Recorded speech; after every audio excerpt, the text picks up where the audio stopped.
dari segi bahasa membawa maksud elok dan bersih. Manakala dari segi istilah pula, wuduk bermaksud menyapu dan membasuh anggota-anggota tertentu dengan niat tertentu.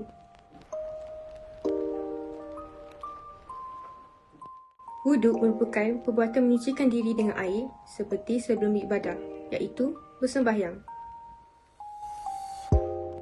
Jika keadaan darurat, wuduk boleh digantikan dengan tayamum, iaitu menggunakan debu yang diyakini kesuciannya.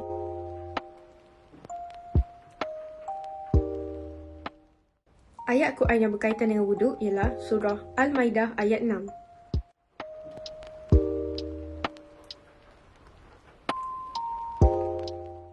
Bagi persyaratan wuduk pula, Islam sangat menggalakkan ibadah wuduk dan wajib jika ia bertujuan untuk mendirikan solat. Tambahan pula, tiada solat yang boleh dilakukan tanpa berwuduk. Ini sesuai dengan pensyariatan wuduk yang berlaku secara serentak dengan turunnya perintah solat ke atas seluruh umat Islam. Rasulullah SAW bersabda, tidak diterima solat seseorang yang berhadas sehingga dia berwuduk.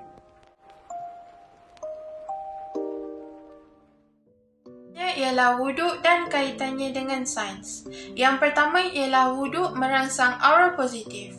Menurut Kamus Dewan edisi ketiga, aura bermaksud suasana atau perasaan halus yang menyelubungi diri seseorang atau sesuatu. Dari segi praktik perubatan yang menggunakan aura pula, ia dapat diterjemahkan sebagai satu jaluran tenaga yang wujud di persekitaran tubuh manusia, haiwan dan tumbuhan yang hidup dalam jarak 1 sehingga 6 inci dari tubuh manusia. Tenaga ini digelarkan sebagai gelombang elektromagnetik.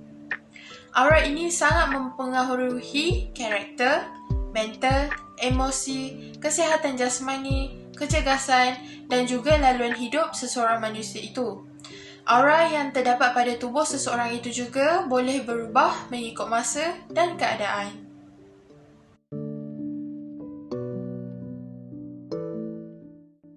Gambar ini menunjukkan gambaran aura manusia yang tidak dapat dilihat dengan mata kasar.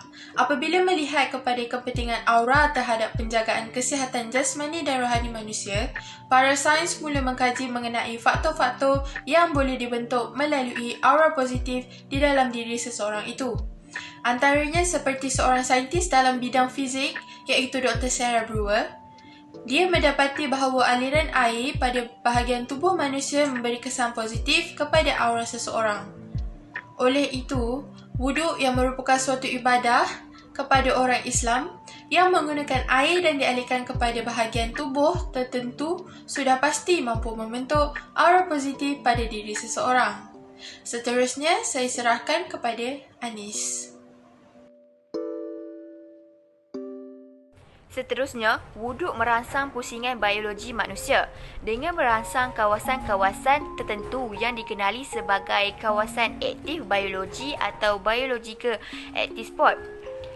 Menurut orang Cina, kawasan aktif biologi dirangsang, ia akan merangsang sistem saraf dalam badan manusia. Hal ini dapat memberikan kesan positif terhadap kesihatan badan manusia. Lebih kurang 700 kawasan aktif biologi yang terdapat di badan manusia. 66 kawasan aktif biologi apabila dirangsang, ia dapat memberikan kesan positif terhadap badan manusia.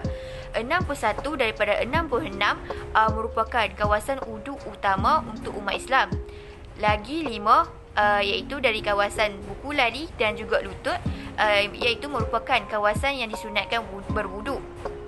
Apabila seseorang menyentuh muka ketika berwuduk, ia dapat merangsang saraf untuk memberikan kekuatan baharu atau mengecas semula organ seperti usus, perut, pundi kencing dan sistem peranakan serta saraf. Apabila seseorang membasuh kaki kanan dan digosok, ia merangsang sistem saraf untuk mengelokkan sistem tulang, usus, pankreas, hempedu, tiroid dan kawasan pinggang. Apabila seseorang ini juga membasuh kaki kiri dan digosok, saraf berperanan untuk mengelokkan sistem pituitari dan kawasan otak yang mengawal sistem endokrin. Itu saja, saya serahkan kepada rakan yang lain.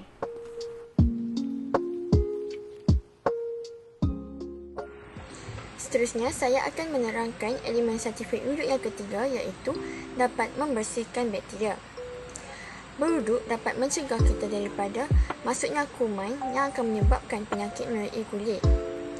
Kulit mempunyai paling banyak populasi mikroorganisma. Jadi, dengan berwuduk, kita dapat mengurangkan mikroorganisma serta menurunkan risiko kewujudan bakteria dalam tubuh kita. Kajian yang telah dilaksanakan mengenai wuduk mendapati bahawa kandungan bakteria yang terdapat dalam air yang telah digunakan untuk berwuduk mendapati di dalam air tersebut terdapat kandungan bakteria kolen yang sangat tinggi. Hal ini kerana kebanyakan orang yang berwuduk akan membuang air besar ataupun air kecil terlebih dahulu. Tangan mereka akan membawa bakteria yang datang daripada usus manusia. Apabila mereka membasuh tangan untuk berwuduk, bakteria tersebut akan jatuh ke dalam air bekas wuduk mereka. Jadi, kesimpulannya, berwuduk sememangnya mampu untuk membersihkan tubuh badan manusia daripada sebarang bakteria dan kuman. Sekian saja. Demikianlah tadi kelebihan-kelebihan atau manfaat-manfaat yang dapat diperoleh daripada ibadah berwuduk. Perkara yang dapat saya katakan bahawa berwuduk bukan sahaja dapat memberi kelebihan ataupun kebaikan kepada badan ataupun fizikal, mental dan rohani. Malah kita juga dapat mendapat ganjaran daripada Allah SWT kerana daripada berwuduk kita dapat menghapuskan dosa-dosa kecil. Oleh itu, berwuduklah dengan sekerat-kerat yang mungkin kerana berwuduk ini tidak dapat merugikan sesiapa sahaja yang melakukannya kerana berwuduk dapat membuatkan badan kita menjadi lebih bersih daripada kotoran ataupun hadas dan menjadikan kita menjadi lebih selesa, segar dan bermaya serta minda kita juga akan menjadi lebih tenang dan tenteram. Jadi, pesanan saya kepada anda semua di luar sana, jagalah solat anda. Kerana sebelum kita solat, sudah tentu kita mengambil wuduk terlebih dahulu, bukan? Jadi, berwuduk bukan sahaja dapat memberi kesegaran ataupun bukan sahaja untuk solat, tapi ianya juga mendapatkan kelebihan kepada kita sendiri, iaitu kita dapat menghapuskan dosa-dosa kecil kita. Sejurus kita akan mendapat manfaat di dunia dan di akhirat. Sekian sahaja daripada kumpulan kami Yesenia. Semoga anda semua mendapat sedikit sebanyak pelajaran yang dapat kami kongsikan di dalam video ini. Wabillahi taufiq wal hidayah. Wassalamualaikum warahmatullahi wabarakatuh.